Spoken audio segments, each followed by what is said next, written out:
सोबत असेल जाणीव। रोखोक बातम्यांसाठी पाहत राहा जाणीव मराठी। होऊ दे जाणीव। लाईक करा, शेअर करा आणि सबस्क्राइब करा आपल्या हक्काचे चॅनल जाणीव मराठी।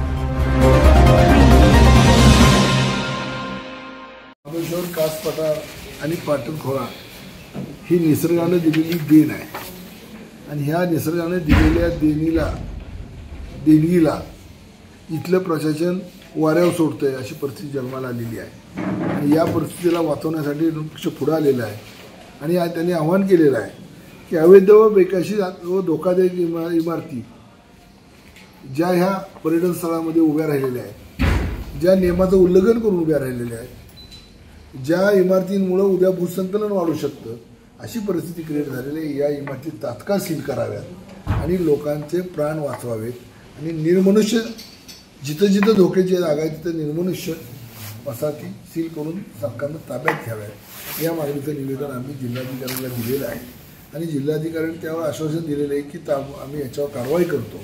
पण या पुढे जाऊन माझी मागणी आहे की जिल्हाधिकाऱ्यांना अशी एक घोषणा करावी की एवढ्या इमारती कायदेशीर आहेत, एवढ्याच इमारतींना कंप्लेशन दिलेलं आहे, म्हणजे आम्हाला कळेल कंप्लेशन इमारती किती आहेत, येण्या इमारती किती आहेत आणि या मागं कुणाचा किती हात आहे।